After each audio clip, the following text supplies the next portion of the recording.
Hi there, let's talk ourselves some social psychology. In this video, what I'm going to do here in this topic, I'm going to break it up into two smaller, more digestible chunks. Okay, so first we're going to kind of talk about what is social psychology so you can get some ideas about what the discipline is. And then we'll talk research methods, the cool stuff, right? So, starting off with just simple questions, what is social psychology? So now, here is maybe, there's three main areas of research. Let me move my head out of the way. And so we've got things like social thinking, social influence, social relations. So these are the three big topic areas. It's a scientific study of the way we think in a social situation, what we think about ourselves, what we think about others, what we believe, things like that. But social influences, as in how we might change when people are around us, and social relations, how do we interact with other people? So it's a pretty broad area, but it's distinctly different from sociology. Okay, so we find that social psychology is in many ways, and in fact, they teach a course called social psychology over in the sociology department. But in psychology, we mean essentially how does the individual get influenced by the group, whereas sociology is more likely to focus on what is the behavior of the group, right, rather than the behavior of the individuals in the group or how the individuals are influenced by the group or something like that. So some of the different things that, are being studied or can be. So our social world, is it us? I mean, we you know, the truth doesn't matter. What you believe is true is what matters, okay? And so if you have a pimple on your forehead and you believe everybody's staring at you, well, then that's the thing that's going to influence you, not the reality of whether or not anybody is. So our social reality is in many ways not necessarily connected to the real world, but it's nonetheless all too real to us. Okay? Would people be cruel if ordered? Yes, they would. Okay? And so we'll talk about how much, what extent to which we would modify our behavior based on other people. Helping ourselves, helping others. I mean, it's kind of fascinating stuff as we go along. We'll be like, it makes sense to be cooperative and help other people. Let's say, you go to the restaurant and you go every week and you know the waiter, and so at the end of the meal you give him a nice tip, and then next week when you come in he makes sure you got good service and no spit in your food, that kind of thing. But now you're on the road, you're traveling, you stop at an IHOP, I don't know, you're down to earth kind of guy, and what happens? You leave a tip. Why? What a stupid thing. You've already received your service. You're never going to see this person again in your life. Why would you do it? Okay? Maybe it's time to just walk out, right? Well, we don't. And so it's going to be fascinating talking about why we cooperate, why we help, or fail to help in many cases. Right? Fascinating. So one way to break this out, come on, there it is. I like this one. Some of social psychology's big ideas. We construct our social reality. Our social influence was what we believe is true sometimes is, but social influence shapes us. We find social behavior as a biological behavior. In other words, what it's trying to get at in those top three little circle-y things is, oh, I see. Wow, that's really weird color. Okay, I got it. Social thinking, social influence, social relations. Yeah, we're going to find those being major sub areas within this text and within the field. Well, when studying social thinking, social influences, and social relations, in many ways that's like a basic discipline, a basic science, finding out how these things work. But it turns out that social psychology is an applied thing too, because these are incredible principles. Well, what we're going to do is when we get to topics 12, 13, 14, 15, something up in the end there, we're gonna hit on some applications, like how do the principles of social psychology help us to understand clinical psychology? How does social psychology help us to understand I believe we're going to do legal systems, the legal system, and I think another one about our how social psychology helps us to understand the way we uh, environmentalism, for a lack of a better word. But very cool idea is that the basic principles of social psychology are used in other contexts. All right, I like this. We construct our social reality. Okay, and so here's a graph here. You can even read the graph. I can't. My head will be in the way there. We have this situation here. It was 1951. Dartmouth played Princeton in a football game. It was full of injuries and penalties. It was really, really bad. But what happened was they interviewed students after the football game, and how many infractions did you see? And take a look here. Students from Dartmouth, right? They said, okay, both sides were kind of bad. But if you ask Princeton, they're like, Dartmouth was like horrendous, okay? And so what we find is that even though these students were watching the same game, even if they were asked just impartially, can you tell me what you saw? What did you witness at this event? For all practical purposes, they saw different things. Okay, they watched the same game, but they were seeing something different. Okay? Social intuitions can be powerful, and we're going to return to social thinking or social decision making, social judgments. Just introducing it here. But this is related to cognitive psych. If anybody remembers their cognitive, we essentially seem to be running on a two-track system. One track is a conscious awareness track. At one type of thinking, we are aware of what we're thinking, we are aware of what we're doing, but at another level, we're running on autopilot. Okay? We only have a limited amount of cognitive resources. If we try to make all of our thinking on the conscious level, our brains would explode. It would just be too much information. So we automate much of it. Okay, like driving. You're making thousands of decisions when you're driving, like how to, should I adjust the wheel to stay in my lane? Should I? And you're doing all of these things on this unconscious or low track. But some things occur on a high track and make conscious decisions. And so we're going to find, say, for example, when we get to prejudice or something, clearly two forms of prejudice. And there's prejudice, and then there's blatant prejudice and subtle prejudice. I thought there's a different word I can't remember off the top of my head. But the problem is blatant prejudice is something that you choose to do, and you can educate that out of people. Okay? With education, people become much less blatantly prejudiced. But that other form of prejudice is running on the low track, the unconscious track. And they call it subtle prejudice, and you find it in a variety of ways, including what kind of distance do you keep when you interact with personal space? How much personal space you maintain having a conversation? And so all of a sudden, somebody says, hey, I'm not prejudiced, and then all of a sudden you see and these two different tracks that we're running influence social behaviors. And by the way, that low track is revealing, very revealing. All right. Social influences shape our behavior. Like, this is a good time to talk it out. In all of your classes, you need to know that the psychology you're learning is really Western psychology or American psychology. Even Europeans don't think like we do. And this is true of all your courses, but this course, it is wow, amazingly more true. Okay, it's just amazingly more true. One of my favorites is like here in America we have social anxiety disorder as an example, and social anxiety disorder is this: do you feel anxiety you need to interact with people, something like that. You feel anxiety because you will be embarrassed or something. But in an Asian culture, they got a completely different way. An anxiety disorder, they call it Asian Kyofusho. I have no idea if I pronounce it right, but it sounds good. Asian Kyofusho. And it's an anxiety disorder.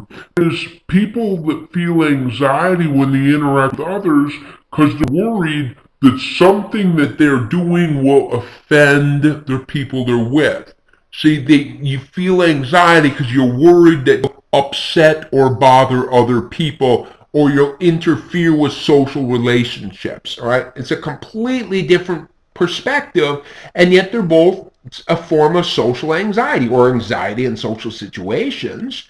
Well, this distinction between these things is, what is that?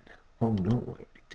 These kinds of things are just so prevalent in social psychology. It's affected people around, and oh my goodness, we'll talk individualism and collectivism big time. But individualism and collectivism is only different. It is a difference which creates an awful lot of other stuff. So we'll definitely spend more time on that, and I hope I catch myself and point these out. A couple years ago, I was teaching the social psychology class as a hybrid, and the very first week of class, during class time, was the peak of solar eclipse here. And I didn't want my students to miss out on this solar eclipse. I thought for sure that I wasn't going to have any class attendance, and so I, in fact, turned that class into a video, a lecture video. Well, this is just a silly little thing that I put together that day. So why the eclipse is best experienced in a crowd. Okay? So it's up on Blackboard too. And so what we find is that emotions become more intense. And so the emotion in this case of awe will be more intense if you're around other people. So amazing experiences need to be experienced with others, because a whole lot of emotions is about the social component. And so really interesting, in one study what they did was at a bowling alley, people were like bowling or something, and they put cameras in the bowling alley facing the pins and then facing the bowler, okay, so in both directions, so that they could capture them. So bowlers would come, they would roll. Of course, they stand there and they watch the ball and strike. Now, you got to strike. You're looking at the pins. Nothing is happening yet. You turn around and you turn to your teammates, and then the smile appears. Okay? So clearly, these emotions are both amplified by the presence of others and are in place for others. It's a powerful idea. Oh, wait, didn't I have a... missed a slide somewhere, didn't I? No, wait. I missed a slide somewhere, but that's alright. It was only about... Oh, here it is. I is silly. Okay. Look at that. Connecting with strangers. An eclipse is a great equalizer. A bunch of people that 5 minutes ago was us versus them. All right. All of a sudden, you come together on a common, quote, common goal.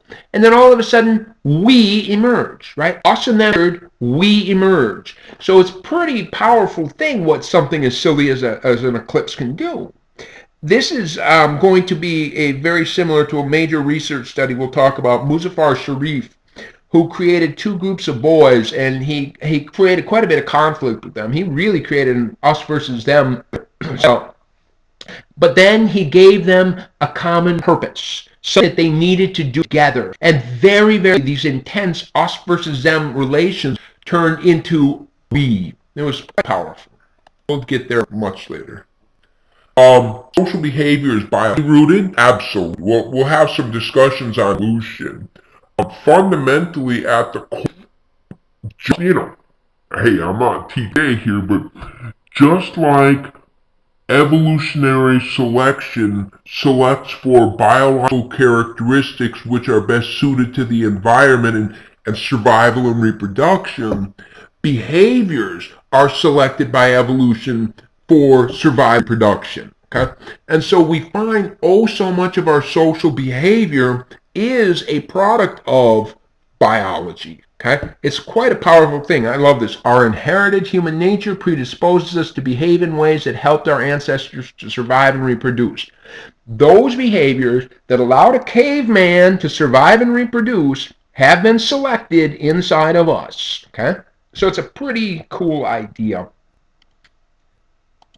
Hello? Yeah, like mating preferences, by the way. Yeah, isn't that what it says in the top there? Yeah, mating preferences. Yeah. We'll just alone. It explains why men are pigs, right? So, values entering psychology. In a lot of ways, we like to think science, the goal of science is to like read the book of nature, right? Our job is to just discover the truths of the world or something like that. We're supposed to be an impartial observer. We're not supposed, but guess what happens is that researchers choose which topics they study. Okay, so clearly when they read the book of nature, they read those chapters they want to read. Okay, we find that, yeah, that's just there. We find other less obvious where they interpret what they see. Okay, we already saw with the Dartmouth versus Princeton game, people don't see what's there; they see what they want to see. Okay, and so we're gonna find that we can't just read the Book of Nature, even though we think we do. Psychology contains value systems. One of the most famous of them is Abraham Maslow. When Abraham Maslow described a self-actualizing person, he literally was describing himself. He was describing what upper class, educated, that's what he was. And so basically he was saying those people that have achieved self-actualization just magically look like me, all right? And he made it quite clear in his work that people that are actualized are somehow better, all right? And he might not blatantly say it, basically says it. In a clinical setting, example, therapists give advice. I mean, by definition, you're throwing your values into somebody else's life. Okay? So we find that we need experimentation, right? We can't just observe the book of life. We need to remove ourselves as much as we can.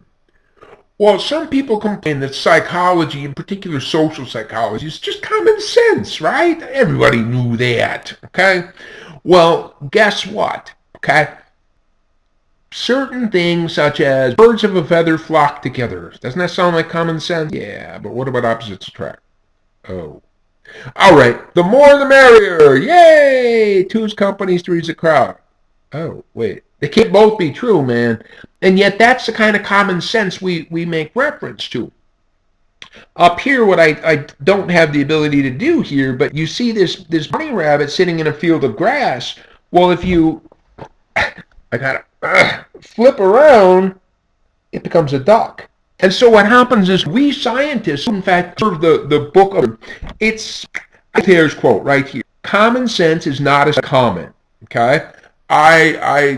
Oh my goodness, don't you start with it or pull that on me once. I'm not gonna believe it. Is social psychology simply this?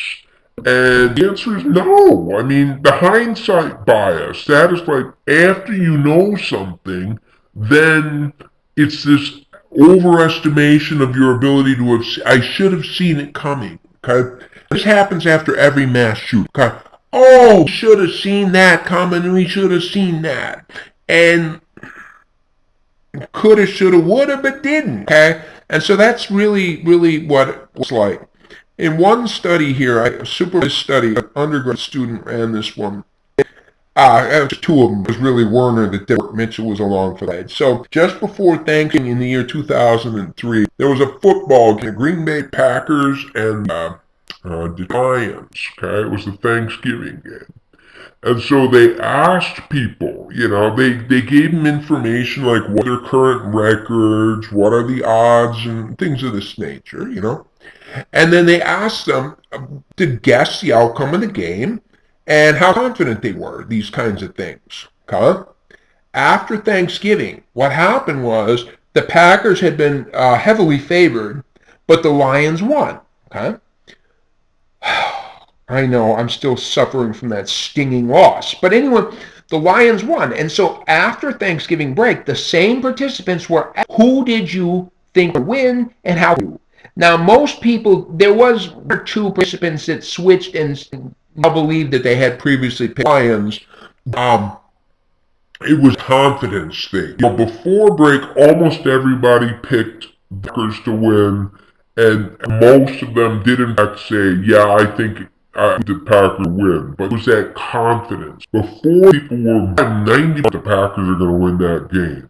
After, He felt that the Packers were going to win, but I thought it was maybe only a 70% chance. I wasn't that confident. Alright, so I'll stop here for this section, and then we'll do some research methods in the next little subtopic.